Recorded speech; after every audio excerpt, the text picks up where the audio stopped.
Hey guys, I'm Jerry. I'm Sierra, We're ladies. and we tangent. Is your crotch hungry, girl? Because it's eating your pants. Don't even say that to me right now. No, I have a Camel toe so bad. Oh. Do you remember that song? Yeah. Is your crotch hungry, It was girl? Is your butt hungry, girl? Because it's eating your pants. I thought it was about a camel toe. I thought it, well, maybe I'm just thinking of a saying. Is there an actual song? Yes, about a camel toe. I'm going to Google it. Hold on. Is your crotch hungry? The more I'm saying Because it in my it's eating your pants. Hmm.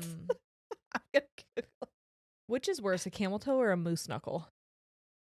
camel toe for sure. I can see sometimes, and let me know. Hey, You prefer a moose knuckle over a camel toe?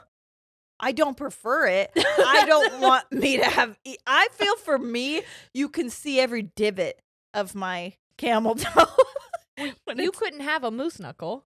Well, but I don't see moose knuckles the way. Have you ever seen a moose knuckle knuckling out in public? Yes. Really? Yes. I see way more camel toes. Maybe I'm looking. And you prefer a moose knuckle? I don't. I just think I feel bad for the people that have the camel Which is toes. okay, because I okay. just- Which is worse to exist in the world? Let me put Oh it my that God. way. Sorry, there is a full-on toe. It's a full-on song called Camel Toe by Fanny Pack. I knew I wasn't making this up, that it was not a fever dream. Everybody, we'll be right back. Oh, gross some people out with your camel toe. I don't appreciate that, fanny pack. Fix yourself, girl. You got a camel toe. The way that I used to sing that song with my whole chest at like 9 years old is embarrassing. That is. There's more. No, I don't want more. All right. Anyways. I reject that because Anyways. we're not gonna shame. I don't know, but this was from the early 2000s, and it was all about shaming women's bodies. Every nook, every cranny. So that's just a different but world that we were living in. Present day, I reject it. But is your crotch hungry, girl, because it's eating your pants? Oftentimes, yes. And I do. Because I'll tell you why. And it is. Hey, if you want to see that whole thing, we'll put it on Patreon. I'll tell you why. I'll tell you why my crotch is hungry. I wish you wouldn't. No, it's not like that. It's because of my fucking giving birth. Sure. Makes the crotch ravenous. Giving birth makes you so hungry. But no, it stretched me out all kinds of ways. Sure. So stuff is like Gripping for something. they're fine. They're just taking up more space. Okay, more surface area. But then cervix area, if you will. But also after my procedure, Yes. oh, it ripped your shit up, right? yes, Yeah. yes. Pulled So your if you skin guys up. don't know, I got like a bunch of skin taken off my stomach, and they had to. That's the medical. That's how it's medically said. I What's got a it- bunch what- of shit taken off my stomach. What's it called? Tummy tuck? Yeah, but there's another word. Abdominoplasty. Abdominoplasty. That's it. Yeah. I was like, fucking Yeah. skin off the tum tum. So I had my abdominoplasty, and I didn't pull it. the guy did. He pulled it down. Can you imagine you were just like, hang on, let me fix that for I you. was bud. awake, but he pulled it down and sewed it. And because he pulled, they The took so the much bottom part? skin, they had to Excuse me. pull the bottom part to meet the top part. And so Mhm. now Mhm. I'm like eye to eye with my whispering eye. You know what I mean? Is like open for business all the time? There's no close? It's just open? What does that mean? Are you asking me if my clam is open or closed? Yes. Is it? Normally it's like this, I would say. Sometimes like this. Okay. Wait. Here's it sometimes normally. A lot of people What am I have looking at? the Virginia. Okay, but am I looking like, No, you're looking at it straight head on. okay, you're my mirror. Yeah, but you don't have nails on. I You're know. I puss. definitely don't have nails. So it's like this. Sometimes I would say like this. Okay. There's a or tongue or like two this. that are coming out. Yeah. Yeah. Totally normal. Sometimes a little bit of everything and anything all of the time. Uh-huh. So what I'm asking you is, are these parts of it pulled up? Did they get a facelift? They did. Essentially? They Okay. did. So instead of So the meat is open it's a little bit for like business. showing you the pearl inside. like that a little bit. And so you can imagine, Not all the time, but if I'm walking, yeah. that they would appear to be hungry. I get that. So mine are anyways, just for my pants apparently. anyway, This was been Ladies After Dark. If you ever wanted to subscribe to Patreon, it's kind of like that. that's almost exactly what it is every time. Yeah. Only like for an hour. So Yeah. this is your sign to go to patreon.com/ladiesandtangents and just, you get a lot of episodes. What do we have, like There's a lot of backlog. 80 on there now? Probably. It's gotta be. Will you fix your mic? No. Is it gonna fall? Because you keep touching it and it's gonna like clink, clink, clink. Hold on, everybody. Yes.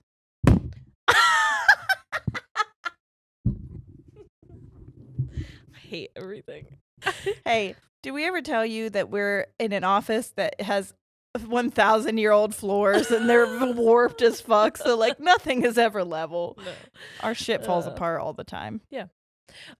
Hey. What's up? Oh, what's up, everyone? What's everyone up to? What's going on? Hello. I miss Brett Michaels. I'm kidding. He's I don't. alive, isn't he? I forgot. He's very much alive. So is Flavor Flav. And like, None of these were in question in my mind. when I think about when I used to watch those shows, in my mind it was 30 years ago, but I know that's not true. But the world has evolved so much since then. Can you imagine those shows being on television today? Absolutely not. Absolutely not. No. Although I think there was a spin-off, Real Chance of Love. I think one of them has passed. He has. Is it real? Yeah. I knew all about Real Chance. He had beautiful hair. Real did. And Chance was I'm telling right now, like he was my main. You know what I mean? I thought- always wanted Chance. But now if I went back and watched it, I think that I would be icked out a little bit. But my teenage self wanted him bad. I was icked out that they were brothers. Yeah, fighting for a woman, and they were, I think, both dicking her down, and multiple of the women in the house. Well, they were both fighting for New York. That's what I'm saying. I think it's hysterical that there was just a time where no one went by their name. They were all just, it was like screen names, giving each other screen nicknames. names. Yeah, it was just so wild. Yeah. And they weren't even given the Pumpkin. chance to pick their own nicknames. They were given a nickname, and that is what they live by forever They now. were named it.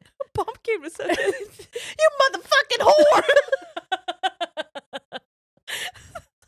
They would just look at you and be like, I'ma call you Dimples. I'm gonna call you Bucktooth BV. Dude, there were some people. I'm there gonna was call a girl you that was called back hair. There was a girl that was called Bucky. And then there was also a Buck Wild. And I remember, Yes. I like to get Buck Wild. Oh my God, I miss that era of television. What would But your also, name? Hey, leave it in the comments below. What do you your think name be? my name would be? You're You're gonna be mean. no Old Two Chins. Yeah, we know. no. Wasn't someone named Tasty? Tasty. Mm-hmm. Mm-hmm. You would be thick calves. Thick. Oh, dude, I have sick calves, dude. Look at these fucking bitches. Dude. Old muscle ass calves. I was like, what the fuck are you on? Them calves. I do a lot of bike riding. You would be Ginger. I knew you were gonna say that. I knew you were gonna say that. That's like such a cop out though for redheads. Okay, all right. Your name would be Freckles. Great. The clown. Great. Every name for me is just a clown. No, I don't know. We'll give you Tattoos. Remember, people were said that for a tattoos. minute. Before tattoos became a big thing, I had a lot of tattoos for the time. yes. Because that was when people didn't have a lot of tattoos. Mhm. Now I think it's a more acceptable thing. You could be So- tattoos. Okay. And you could be naked babies on your arm. That's exactly what I want to be known for. Called a cherub. You could be open clam. Old loose clam over here. Old Pearl. I'm going to call you Pearl. Okay. I like Pearl. But we all know what it means. And I'm going to fight you for my man's. Yeah. Flavor. Yeah, boy. Yeah. I really miss it. But nothing was cringier. Who do you think was cringier? Flavor Flav or Bret Michaels? There's one right answer. And it will tell me if you actually watch the shows. Cringier, Bret Michaels. Yes. Watching Bret Michaels. He wore a wig for sure. It was just, which isn't bad. He can wear a wig. But also, I think he would make fun of the women then for doing the things that he would do. And I was like, hey, babe, you're wearing a wig. Don't make fun of her for having like whatever. He was just very. That's it. Yeah, used to be like a taboo thing. And he would tell everyone I'm not. And it's like, honey, we know. Yeah, just be honest. and it's okay. I think that Bret Michaels was cringy because he was so serious about it. And he really was. Where Flavor Flav was just like a caricature. He was like a cartoon person. I really loved his ability to not give a fuck. And he was just like, at his core, seemed like a... I just had a flashback of him kissing people, though. No, it was bad. That was bad. But Bret Michaels, I felt like how do I say this nicely? He tried to be relevant way too hard. Like the what's going on? You were trying to create a catchphrase for yourself. Hey, and it worked. It did. Bravo. Because I can't stop saying it. Okay. But also the fact that he wanted people to be naked all the time. He was always like, get your tits out, which I guess both of them did. That's why I'm saying those reality shows couldn't work today. If you had to be on one of them. Flavor Flav. For the drama alone. I don't like the Rock of Love girls. I do. They seemed fine. Was Rock of Love Bus a spin-off? That was fucking sweet. To be fair, okay, there was 2 girls. Their names were Ashley and Farrah, and they were such absolute hot messes. There's a scene in Rock of Love Bus. So Rock of Love was one thing, and then Rock of Love Bus was like another? The third one. Okay. Yeah. The third spinoff. And in Rock of Love Bus, because they were on tour. I love that they're like, we're just going to call this one Bus because they're on a bus. Ashley and Farrah were so fucking drunk all the time. And there's an episode where she's trying to make herself something and she's like, heat oven in pan, rip styrofoam off. She just like is whipping the fucking. It's just very funny to watch because you're like, hey girl, what's happening right now? And everyone around her is like, what are you doing? See, everything in that time frame, it was almost like stuff took off like a speed of light, and then all of a sudden we caught up and we're like, hey, guess what? Some problems. We're gonna have to backtrack that. We didn't think about this at all before we sent you out into the wild. We didn't. Was it entertaining? Yes. Am I glad that it's over? Yeah. I'm glad they're all okay. Are they? Well, I hope. A lot of them have podcasts now. They do. Yes. There is a Rock of Love girl who has her own podcast, and she will... Rock of Love Pod? Something like that. I think it's like Of Love Pod or something. There is something... Fuck, I forget. Sorry. Pod of Love? Might be. It honestly might be. Okay. But she... Rock-a-pod. Rock-a-pod. Rock-a-pod. Everything's gonna be alright. Rock-a-pod. She interviews the Of Love people. Interesting. What I thought was cool was that they would be like big-ish names. Like, yeah, these people were famous. And then it would be spin-offs of people who just were on that show. Yes. And then it dwindled down enough that it's like, how did we get here? Yeah. Like, Real Chance of Love happened from New York, who happened from Flav, who I was like, how did you two get your own show out of this?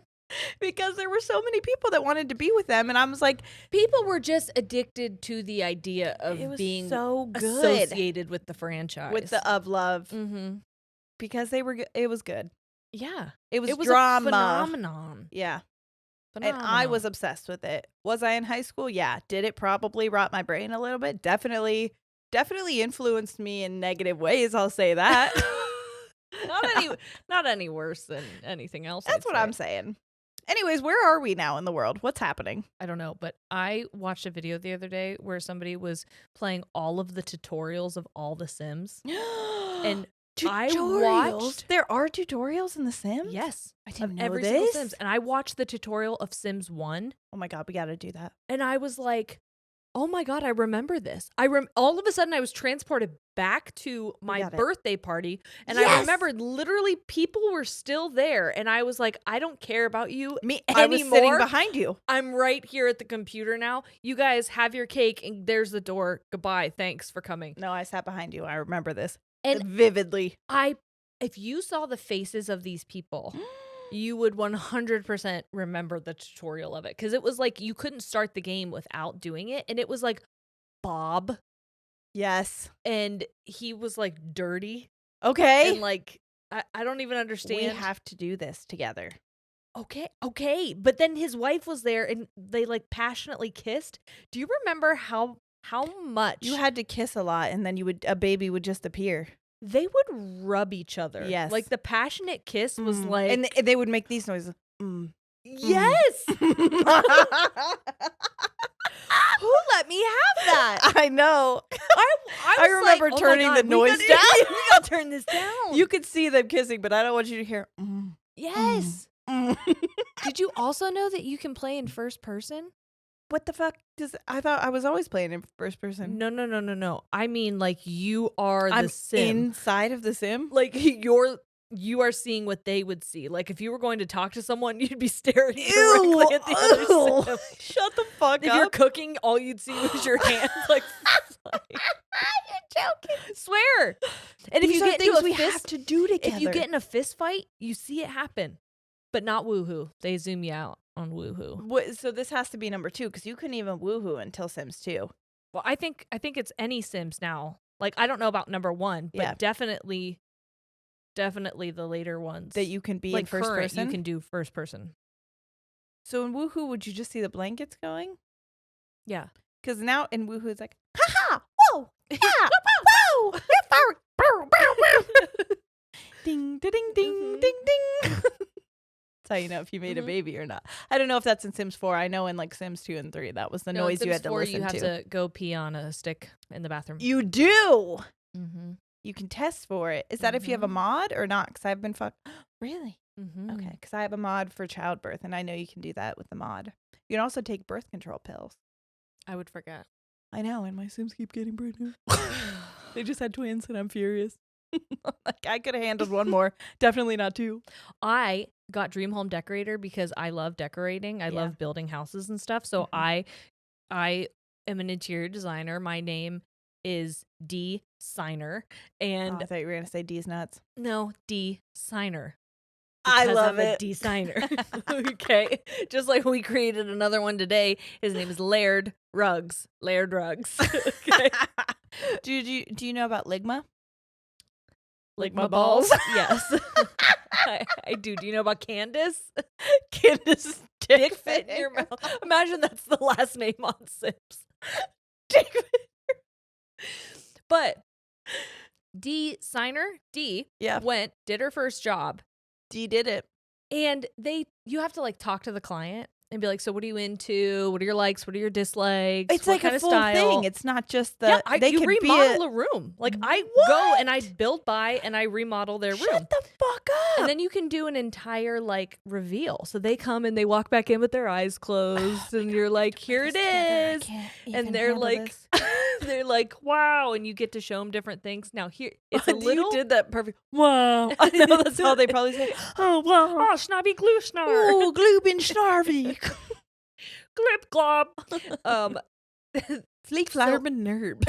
So after an entire like reveal event, okay, they tell you what they think about it, and then you get paid, and you either don't get paid because they hated it. Whoa. They also give you a budget. Okay. Or you get. Oh God, it's like flipping houses on that show or whatever. And it affects your like professionalism, like your reputation. Oh my God, this is so fun. So I would fucking suck at this, but I kind of want to try it just it's not that funny. hard because if you talk to them, they're like, these are my favorite colors and this is the style that I like. You could just really fuck around and you just like, as long as, everything was brown, they're like, thank you, I love it. Great. So I was asking them, what do you think? And they're like, it's not really my style, but it's fine. You tried your best. And I was like, what the fuck is your problem? Because I did exactly what you wanted me to do. Start fist fighting.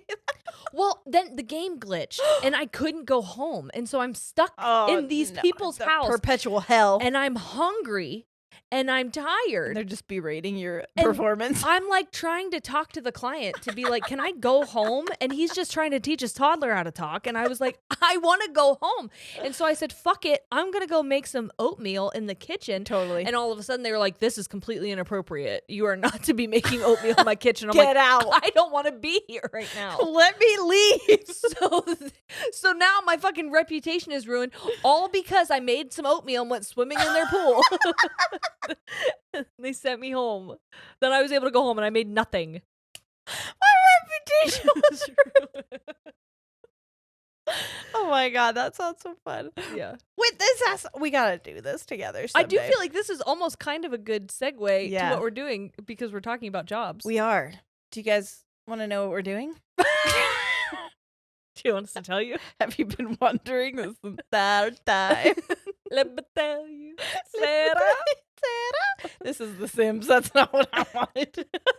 We've already been doing that. So here's a fun thing. I was thinking sometimes it's fun. We've done this before where we pick a buzzword, a word that we've heard a lot, and you better fucking load is what I'm telling you right now, mister. We're talking gaslighting. We're talking cognitive dissonance. We're talking... Oh my god, I just got rid of the tab. Do you know how to go into your history? Hang on. I found it. We're gonna be fine. Anyways, what was that one fallacy? Yes. So like just words that were like, what are these about? I'd like to know. And that's what we're doing for you right now. But the words that we're going to be talking about are all in relation to jobs. Like yeah, they were like techie buzzwords that you saw on TikTok or on Reddit or whatever. And that's kind of now this is gonna piss me off because it's telling me I don't have internet on that, so I'm gonna Google it on my cell phone. Oh my god, I can't believe I just Googled camel toe. Hang on, I'll get it.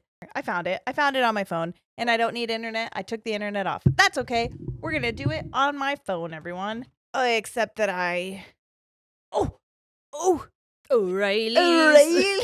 I'm just kidding because I don't actually need the website because I made a Word document about the ones that I wanted to talk about. Ha! And I found it. We love a Word document. Okay. I don't need internet for that, bitch. Okay, here we go. We're going analog. So basically, then I was going to pick one, but there were so many fun ones that I was like, why don't we make this a whole topic in itself, which is just like trending HR buzzwords of 2023 that we've heard. And some of these I haven't. Some of these I did come across on TikTok. So I know a little bit, but other ones I was telling her, like, have you heard this term? And so it's just going to be like, she's like, we all know this term and said it. And I was like, I've never heard of that fucking term in my life.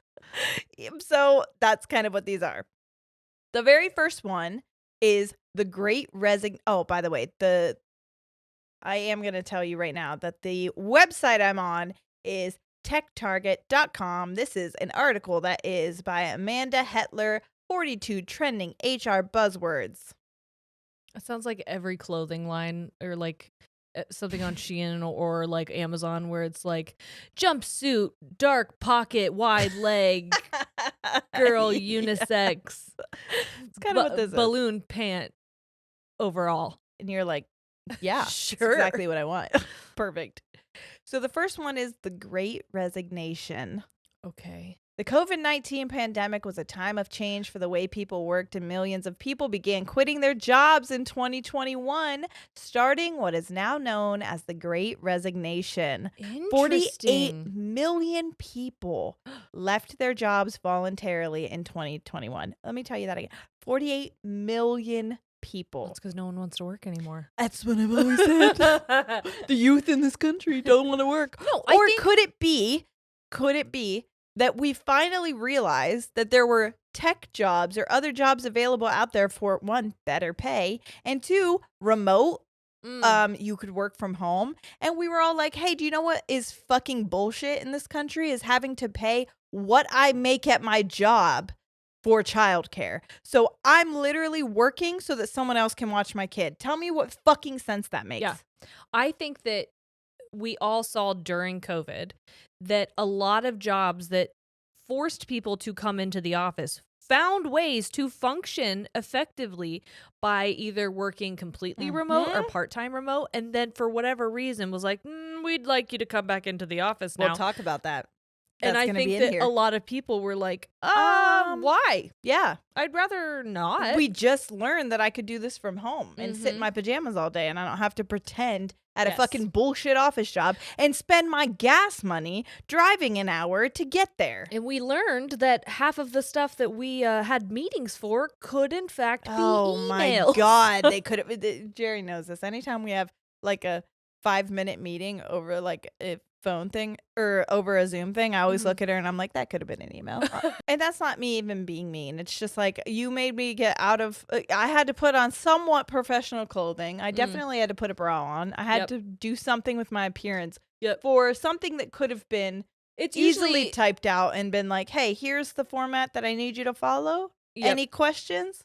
No? Awesome. Thanks for meeting. Bye. It's normally like brand related stuff. And like we understand that like brands will want to have discussions to make sure like we know how to pronounce things or have all of the resources that we need to feel confident moving forward. But at times where we like do feel fine about it, we're like, could have been an email. That used to be a game I played whenever I was teaching. It's fun a little bit. We would get what's that called? Where they tell you what is going to happen? Like Fortune? Bullet points. No, not a fortune. They wouldn't read our palms upon walking into the meeting. A game plan. No. I'm close. I don't think you are. I don't think you are. I think I was going to think of it. A step. What? A plan. Stop. It's it's not an outline. To-do list. No. We're close. I'm so close. I can taste it. What is that? It's not an outline. It's not a schedule. It's the fuck is that? Hold on. Oh, this is going to hurt me. Phoning a friend. It's a list. No. Something list. Forgot I changed the name to Jack. Hello? Jack, you're on the pod. What? You're on the pod. I'm on the pod. I have a question for you. Yes. Do you remember when we would have meetings and they would give us those pieces of paper with the bullet points on it of what we were going to do? Yes. What's that paper called? An agenda? Oh my God. Thank you so much. You got it. All right. Thank you. I hope you have Anything a lovely... else? Nope, that's it. All right. Thank you. See you. Bye. You're welcome. All right. See you. Bye. An agenda. An agenda. So close. They would give us an agenda, okay, for the meeting. I actually don't know if that's the word. It doesn't feel like the word that I was wanting it to be, but we're gonna go with it. No, we have to think of it. No, not agenda. Oh, you know what I'll do? I'll look up synonyms for agenda. Synonym for agenda. Everything. Oh, docket? No. Lesson plan. No. Fuck. I think it's an agenda. Schedule. All right, we've wasted entirely too much time on this. Anyway, so they would give us an agenda and we would go through before the meeting started and we would highlight what bullet points we believed could have been an email. Yes. And so whenever they got to that bullet, I would start a timer on my phone, and if it was under 60 seconds, it could have been an email. And so at the end of it, we would add up our total and grade how close we were to figuring out what could have been an email and what really like that was necessary. Sounds fun. Yeah. Okay, let me give you reasons why people quit their job, according to a Pew Research survey, not a review survey. Pew Research survey. What's a pew? Like not a church pew, definitely. Pew pew. I don't know. That's just what it says. Don't ask. Like a peer review? No, it says Pew. Pew Research. P-U. It's sticky research. Pew. Okay. Job insecurity, higher pay, better work-life balance, no opportunities for advancement. Sorry, I'm not getting into this job that's going to pay me butt shit for the rest of my life so I can work my dick off for you for no return. Thank you. Goodbye. New career path, child or elderly relative care, because surprise, we have to do both. Yep.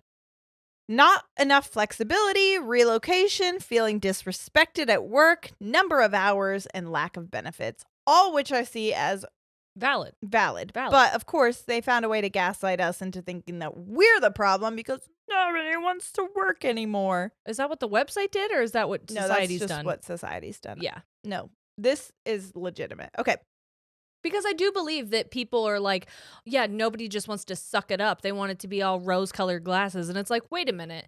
Because my dad brought this up. This is kind of a deviation, but I'm going to bring us back. He was like, can we talk about how Congress brought confirmed aliens exist and no one cares? We don't. And because I said, we have enough issues here. Right. And he goes, if this came out in the 80s, Jerry, people would be losing their mind. And I said, I'm sure, because they didn't have to worry about credit scores. Yeah, and in the 80s, you could afford a home on a single person income. Right. We can't do that anymore. You didn't have to worry about crippling debt from a higher education. You didn't have to worry about the housing market crashing. You didn't have to worry about credit scores. You didn't have to worry about no benefits at your job. So now nobody has health care, including your children, but you're supposed to work. Yep. You need to work. Because if you don't, you're lazy. You have to want to work as yeah, well. But I'm not going to give you any benefits or vacation time or sick time. Yeah. Sorry if your kids are ill. Don't know what to tell you. Yeah. Better fucking be here, though. It's $8 an hour. Goodbye.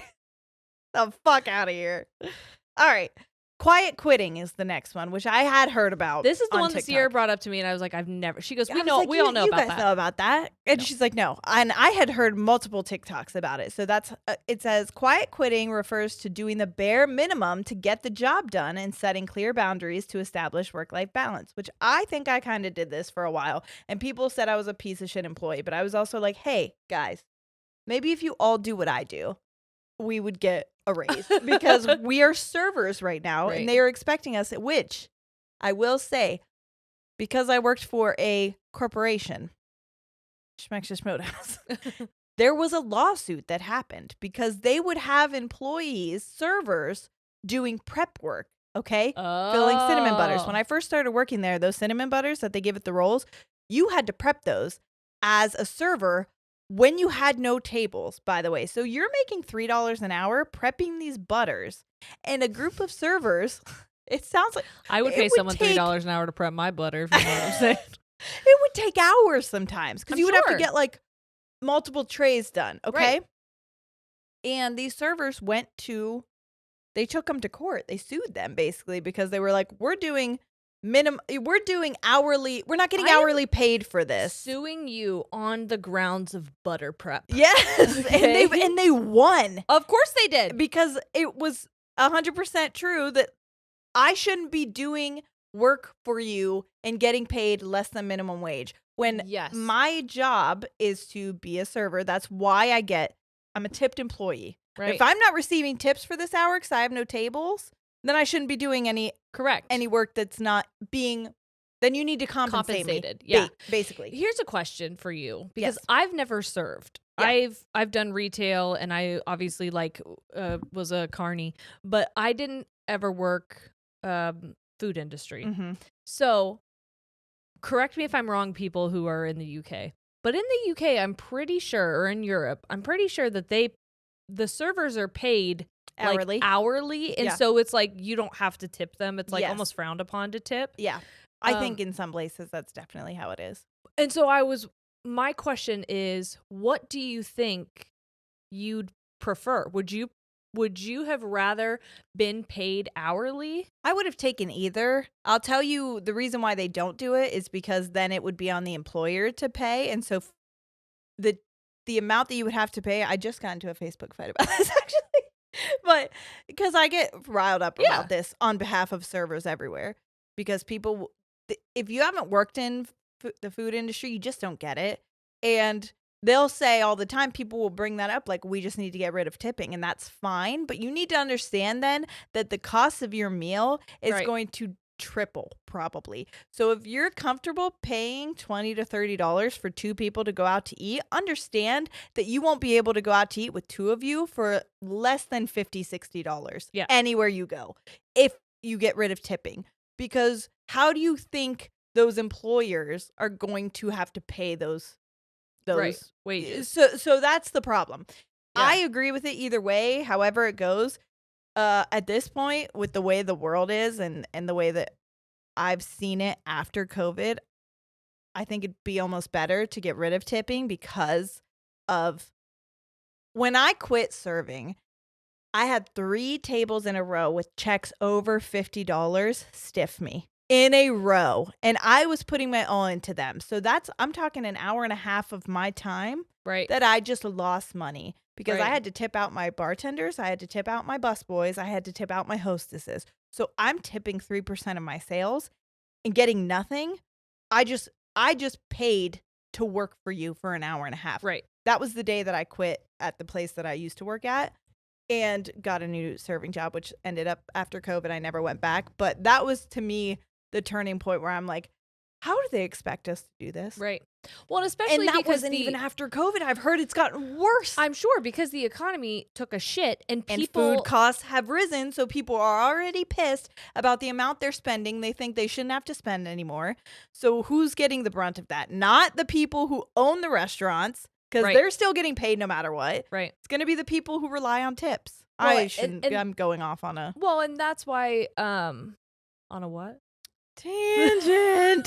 But I think that's why another reason it's so difficult is because people are judging servers so harshly and it's as if they asked for it, taking stuff out on them, and it's almost like there is no winning. No, it's just I feel that someone who's going to stiff a check doesn't have the money to tip.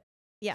And they are going to find a reason to make it your fault. They will. Is the reason that they didn't. Well, in this Facebook fight I got, somebody literally just said servers shouldn't ask for handouts. And I was like, a handout? Babe, they're working for that. What the fuck are you talking about?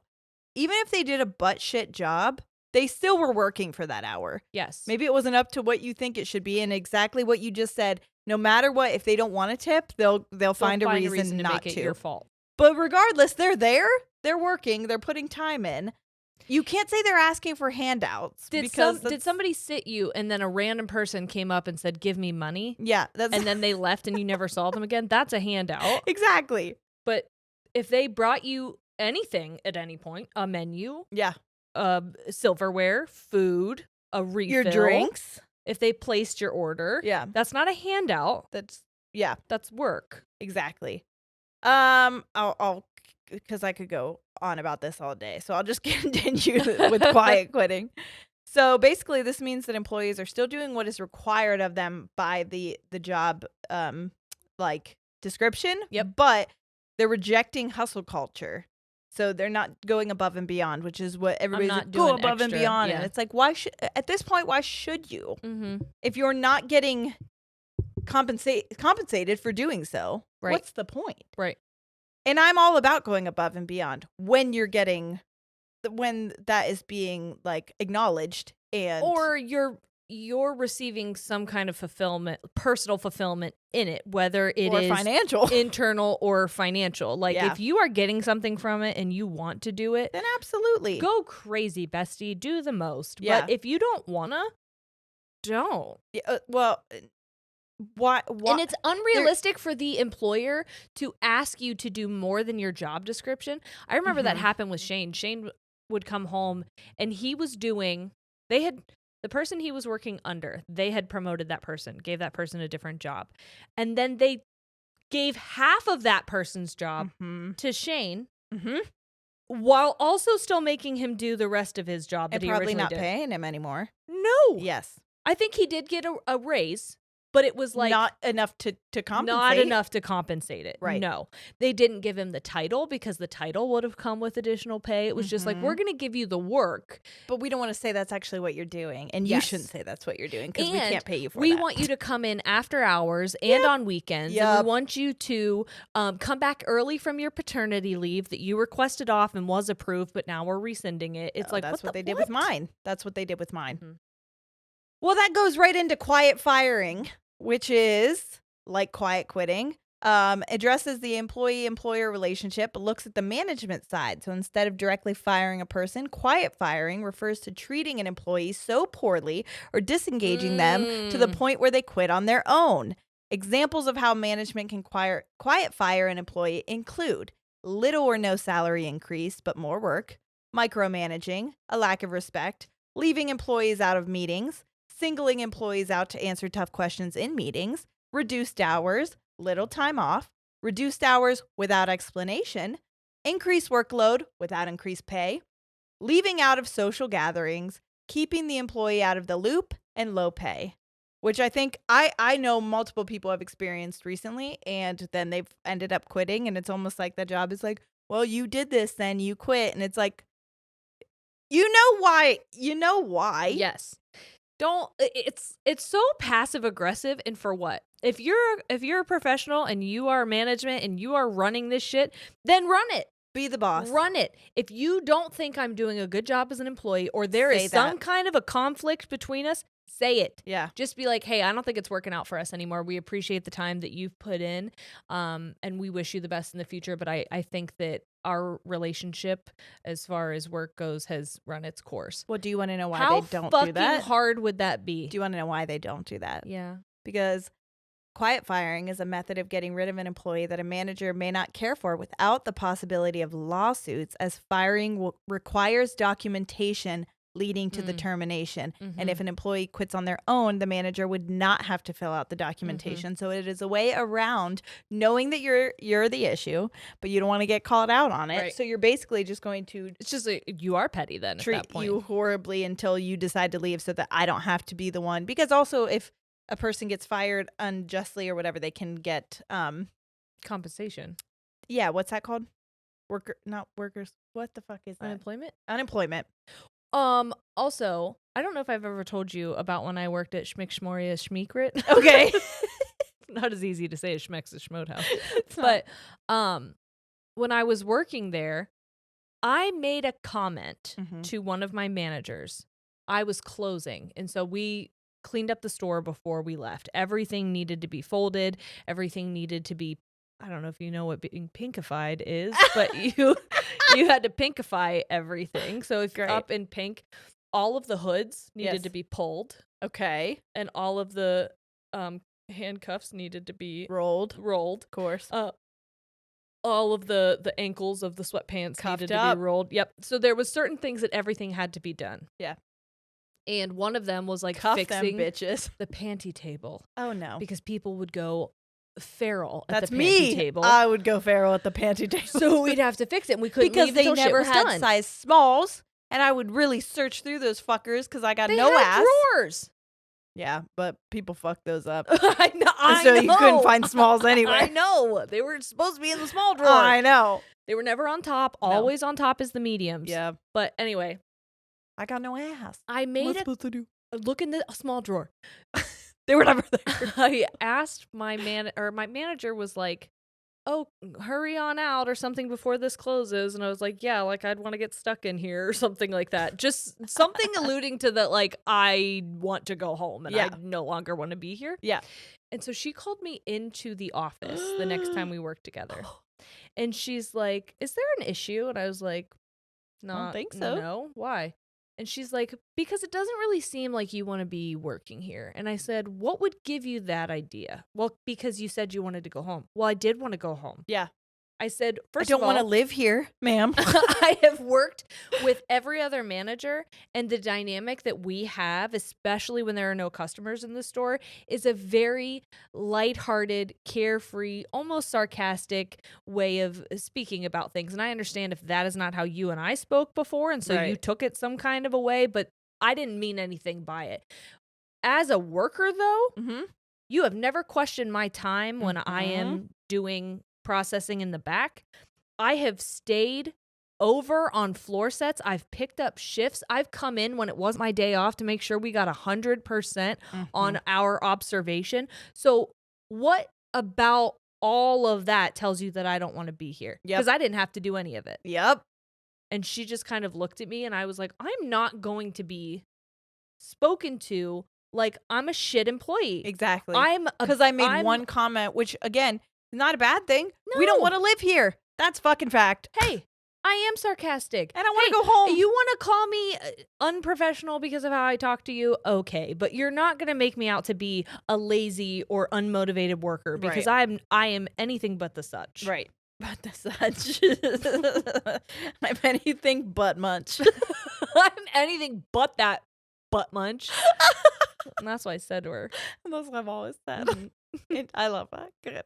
That was all. Fuck these people. Okay, next. I've never heard of this one, but this is called a ghost job. And ghost jobs are posting that companies have no intention of filling in the near future, but they'll post them, okay? So these postings may stay online after someone's already hired for a position. They may be posted early for a position in the future, or the job may not exist at all yet. However, companies post these ghost jobs to gauge the talent pool. And ghost jobs are a way of looking for talent. So basically, they want you to apply to this job that doesn't exist so that they can kind of weed out in the future what they can ask for, I guess, if that makes sense.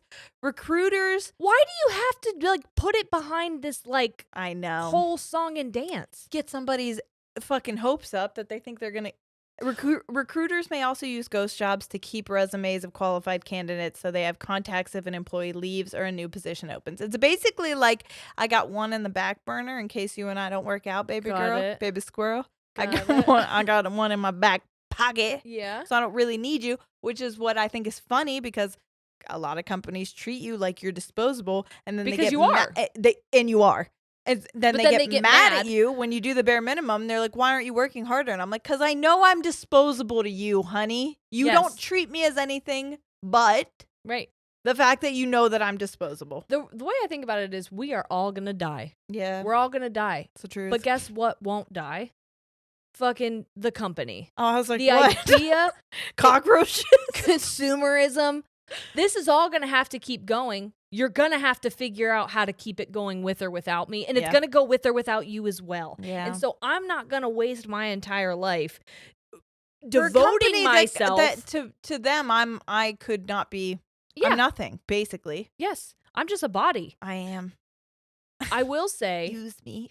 I do know, and I guarantee this isn't just like small town, but this happens everywhere. People have to post the job. Mm-hmm. They have to post certain positions, even though they already know who they're going to hire for it. Because favoritism. Yes. Because inside jobs. Yeah. Because they can't make it look like that. Mm-mm. So they have to say we at least did it. Look at all the applications we got. They got to do the whole performance of collecting applications and weeding through and interviewing people. Before the podcast took off in 2020, applied for a job that I really wanted. Mm-hmm. Do you remember this? Mm-hmm. And then I talked to somebody who worked at the place who told me, and they were like, "Oh yeah, that person, the job that left that was opening, it was already filled before she left. She picked it out before she even left." And I was like, well, why the fuck did they post it then? I wasted so much time getting a resume together for that bitch. I was pissed. I'm like, I haven't put a resume together in fucking years. Mm-hmm. You could have at least told me that it was basically, but he didn't even know because of course they're not going to say that. That's the thing that's annoying is like, they'll make these rules, but they're all performance based. Yeah. That's one of the reasons I hated teaching is that like, a lot of the stuff that our school depended on for funds was all performative. Yeah. It was just, they had to come in, observe my class during a lesson, write down if I hit all of the points, but I already had the rubric, so I knew what they were looking for, and I knew what day they were coming. So do you really think it was like that every single day? No. Absolutely the fuck not. Do you think my kids were that engaged and that outspoken and that interactive every single day? No. I was telling them, pizza's on the line, homies. You want pizza? You want a pizza party? Do a good job for me. When she comes in, you raise them hands and you give the answers that I told you that they were yesterday. And not because make me look good. Not because I wasn't doing my job as far as like molding the minds of tomorrow and teaching them. Funding was on the line. But because they were going to be judging me that day. And so the way that it was believed a successful classroom was run is the idea that every classroom is going to function that way is ridiculous. Bullshit. It's honestly, just not. It's not going to work for every kid. No. And so to assume that you can go into a career tech classroom, an English classroom, a math classroom, social studies, that all of those things are going to be able to deliver information in the same way and receive the same results. You're just you're feeding yourself, okay? You're plugging the plug into itself. It's self-fulfilling. Yeah. I'm here for these analogies. I don't even know if they were. I don't think they were anywhere near. Is it weird that when you said plugging yourself into yourself, I got a little turned on? Yeah. I don't know why. I'd rather you not. All right, sorry. Yeah, that's fine. Okay, next is going to be rage applying. I've definitely done this before. I think you might have too. Rage applying is the act of a person applying to several jobs when fed up with their current role. No, rage applying is a term from TikTok coined when there's a user named Red Wheeze posted a video saying she applied to 15 jobs because she was unhappy in her role, getting her a significant raise at a new company. So basically, then she showed this company, like, look at all these places I applied to, and they were like, all right, fine, looking. Here's a raise. I've never done that. Oh, I've rage applied when I was like, I'm fucking done serving. I'm going to go to all these other restaurants. That's why I worked at 15 restaurants around this bitch. Because sometimes the company would be like, all right, then leave. And I was like, I was fucking bluffing you. Call my bluff. Son of a bitch. But no, I have... Something about me is I don't move unless I know I'm going to succeed. Yeah. And so I didn't apply for anything that I didn't already know I was 100% going to get. Not me. And so I've only ever really applied to like a couple things. Yeah. There was only one job that I can recall, 2 jobs that I didn't get. One was a movie theater. And 2 was a like a daycare job, but it was just because the daycare job conflicted with my school schedule, so it was like not going to work out. Yeah. But yeah, everything else I've gotten. Oh my God. I know. Good for you. Well, lucky. I know. It's annoying. I get it. Well, it's hard being me. Next, we have proximity bias. This is interesting. And I think, again, you might be able to relate, perhaps. I was going to say, this sounds like what I was just talking about, where they've like already filled the position. Kind of. Proximity bias describes the tendency of leadership to favor employees in the office. So let's say whenever COVID was kind of people were going back to work, a lot of people did opt to stay home because they had been for so long and they were like, sure, you can stay home. Other people opted to go back into the office. However, proximity bias started happening, which is where managers would view remote workers as less committed and productive than those in the office just because they weren't seeing them every day, even though they were doing the same amount of work and everything. Interesting. But it's just almost like the outdated assumption that people are more productive in the office than they are at home was what drove this proximity bias. But I think that that's reinforced by the idea that like stay at home. That's exactly that is don't do anything. That's the patriarchy, baby. Yes. That is, we view staying at home and doing home work as feminine, and feminine traits are viewed as less than masculine traits. So going to work is viewed as more successful, more committed. Yeah, and just more productive than staying at home. Even if on paper you're getting the same amount of work done. Yeah. So, examples of proximity bias include excluding remote employees from important meetings or events, offering interesting projects to on-site employees only, evaluating the on-site employees' work higher than remote employees, even if they are the same, giving on-site employees more promotions or career advancement opportunities just because they are... Because they appear to be more committed because they decided to put pants on? Because you can see them working. It's just like, I can see that you're Well, it's the same thing as like I can You put roll on a out of tie bed today. in this Uh-huh. and sit next to you in a full suit, and people would look at us differently as you Right. look like you're more, I don't know, whatever. Put together. I guess. Professional. And that's fine. Worthy. I get it. Love, acceptance, adoration, and a raise. And like, fine. But it's crazy because guess what? I could look like that tomorrow too if I wanted to. Yeah. But I'm trying to be comfy. Right. My own element. If Yeah. I'm at home, I should be able to wear my fucking pajama pants. And when why? I'm Yeah, I working. don't understand. I mean, I get it, but it's stupid. Yeah, I agree. Okay, the next one is social loafing. Social loafing? I really like that. Social loafing is a psychological term that describes how people exert less effort when working in a group setting versus working alone. Reasons for social loafing include lack of motivation, no individual recognition, and lack of accountability. So basically, they work less when they're in a team, which I kind of think is, there's a theory. I'll tell you, my brain did the go away thing. Yeah, I figured. I could see in your face. But it reminds me of, what's that theory where, what's it called? Where basically, like, if an accident happens, everybody else around the accident is always assuming that someone else is going to help, so they don't run to help. Do you know what I'm talking about? Yep. I cannot remember what it's called for the life of me. Someone will say something. Bystander effects, and then you're going to talk to me about Kitty Genovese, and then there's going to be another comment that's like, actually, Kitty Genovese, that didn't happen. I know. Also, bystander effect was disproven. Blah, blah, yeah. blah, blah. Okay. Just go with us. We did it all. Okay. But the reason why I bring that up is because I think it's kind of along the same lines, which is if you're in a group setting, there will be that like, oh, this other person will take care of it, so I won't have to. Yes. And so there's less, it almost is like. What's it called again? Social loafing. Social loafing. So based in the, remember my brain did the go away thing, so I'm going to try and summarize what I think it is or what I think I picked up. Is in an office or a team setting, someone just assumes that someone else is going to take care of it, so they're just like they vibing. Exert less effort. Yes. Okay. In a group setting versus when they have to work alone. Got it. So to prevent social loafing, management would divide tasks out and give individual assignments for accountability and set expectations. And then they would recognize the team for their efforts and avoid making groups too large where employees have a hard time dividing out tasks. Because again, the more people you have in this team, the more there's going to be one or two people who are like, you guys got this? Okay, cool. Well, and there's likely also two people who don't want to delegate and have trust issues and control issues. Because sometimes I am the type of person, I'm not a leadership person. I'm more of I'm getting better. I think I'm getting there.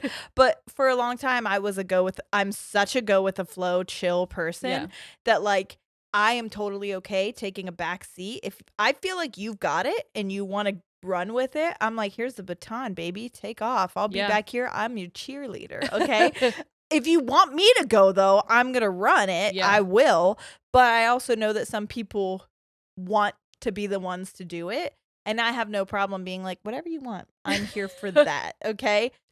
But I think then that could be viewed as lazy if, like, they don't get the tasks divided evenly. Yeah. And even some people are workaholics to the fact that maybe they'll take on more than they don't need to, and then it's like, you didn't have to take that much on. Yeah. You had a group effort.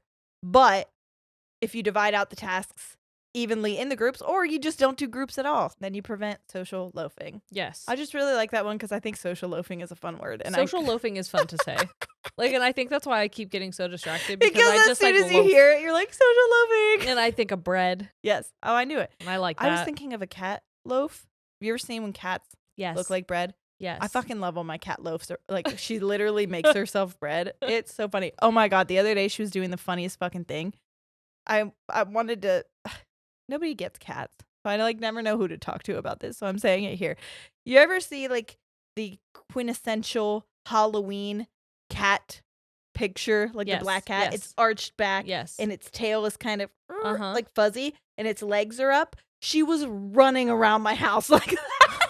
Why? It was like she had the zoomies. And that's what she was doing. I was like, what the fuck is she doing? But her tail was all like puffed out. And she was just like, two-stepping like with her back all arched like that. It was the funniest fucking thing I've ever seen. I was like, why is she?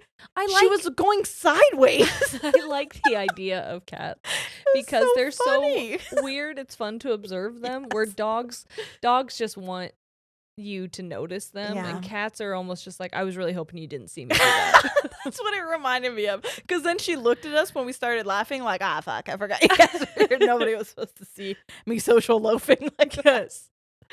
Okay, this next one will probably be my last one, and I just really like it because it's called a glass cliff, and I think it's very interesting. It goes along with the glass feminism ceiling that we talked about last week. Was it last week that we did Barbie? Yes. Okay.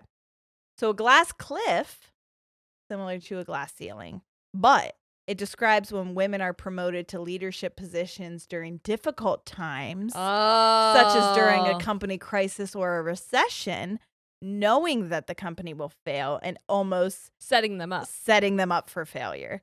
These settings can position women for failure, and the concept of a glass cliff expands on the notion of a glass ceiling, which alludes to obstacles that women frequently encounter when trying to rise to leadership positions. So it's almost like you finally feel like, yes, they're promoting me.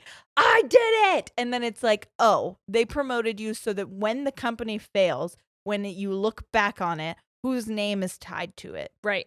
What's because the position they probably tied to saw, it? They probably saw that it was headed that way. Oh, 100%. But you also know that, like, we have to meet certain diversity criteria.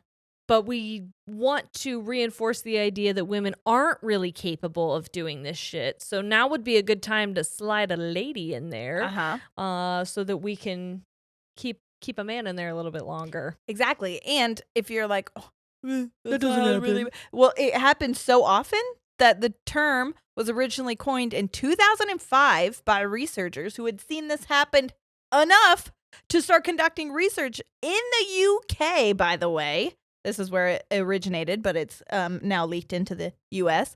They found that promoting women to leadership... Leaked. Oh, I like it. Instead of LinkedIn. No, they leaked it. Leaked in.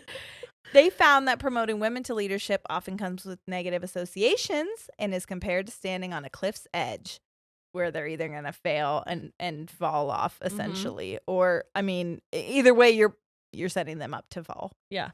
Examples of recent leadership promotions that were considered glass cliffs include retailer Bed Bath & Beyond CEO Sue Grove and Twitter's CEO Linda Yaccarino. Yes, I didn't see how to pronounce that, and I apologize. But those are two women that were promoted right as the companies were going under. Isn't that bullshit? Yes. So, anyways, we're gonna end it there. Yeah. But I just thought those were very interesting. Some terms to mull over and some interesting things to think about. Well, I think it's get your brain going. I think it's a good idea to talk about terms like this. The whole reason we ever talk about buzzwords is so that people can familiarize themselves with them, become aware of them, and start assessing things that have happened in their life and being like, I can put a term to that. Start running it through the filter of being like, was this just a non-issue, or did this have nefarious intentions behind it? And also, it's kind of nice to know that you're not the only one it happened to. Yes. And so if you have any stories that, like, while you were listening to this, you're like, oh my God, that happened to me here, please share. Yeah, share it with us in a comment or in our Facebook page or on our Patreon. You've got access if you're one of the top 3 tiers. We just added a 3rd tier. Yes, we did. Silly geese. It's identical to the Goose Pimps, but they just have different merch. Yes. So that we have 2 full years of special merch if you are a goose. And by the way, somebody said if we wanted to add a 3rd tier, that Mother Goose is a funny one to do for our next one.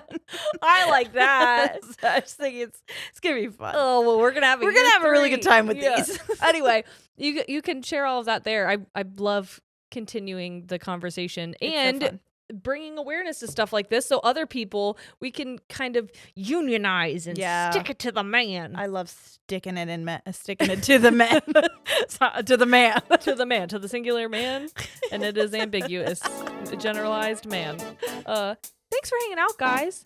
We love you so much, and we'll see you next week. All right, we're out. Goodbye.